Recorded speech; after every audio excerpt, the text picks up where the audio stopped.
We have, of course, recently talked about a lot of kind of negative news in the purchasing and liquidation sphere of companies, and a lot of those companies were fan favourites, very well-known brands. This one, though, is a bit of better news, and I wanted to make this video not only to cover it for those who might have missed the news, I'm sure many of you have seen this already, but also to get into a couple of extra details which you might not be aware of, which makes this acquisition even cooler for those involved in particular, because of course it's usually the companies that come off best rather than the consumer, and on this occasion you've got to hand it to them. They've done a really good job, at least it certainly seems that way. They haven't fully acquired the company yet. It is expected that the deal will close in early 2025, but it's looking that it will be the case, and that is of course Brembo purchasing Öhlins. For those who are like myself massive motorcycle fans, this is where you'll most commonly see the combination of these two brands together, especially on top tier sport bikes. Brembo brakes, Öhlins suspension, they're both very well established and very, very good at what they do,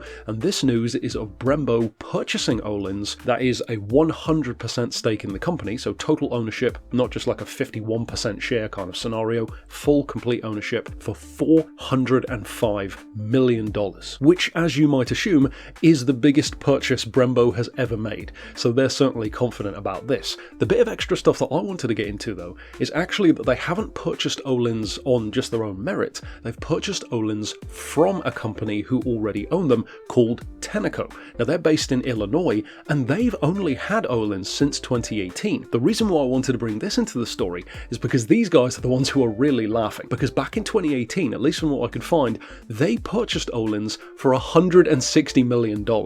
Now in 2024/2025, they're selling it for $405 million. So they are definitely sitting pretty on this one, and I'm sure they are very, very happy about how things are going. Another bit of information that I wanted to bring in, which sheds a bit of a light on how Brembo can have this kind of funding to just buy an entire company for nearly $500 million.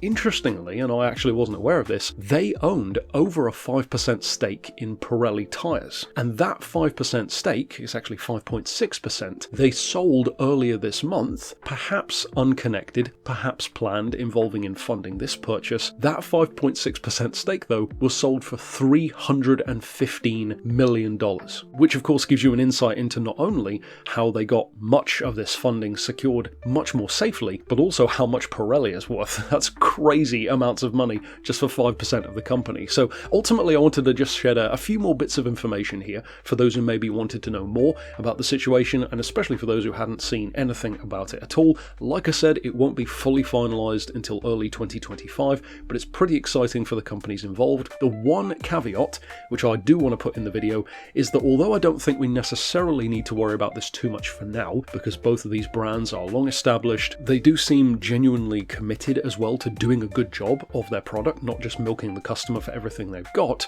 There's a reason why they still have such a good reputation, that is. But of course there is always the danger of a monopoly. When you have separate brands which are not necessarily competing but are just independent of each other, it does tend to make prices a bit better. When you consolidate brands together and create said monopoly, well, eventually, if that goes far enough, you start to see some of the downsides of that happening. Like I said, I don't think we really need to worry about that for now. Certainly based on the track record of the companies, they do actually make good products. So for now, I don't think we need to worry about that. It's just worth saying. And in the long run, I hope for the best for the brands, for the customer, and for those who work for them, because they have a reputation for a reason. So that's it for this bit of news. Of course, I'll see you in future for more, and for now, thanks for watching.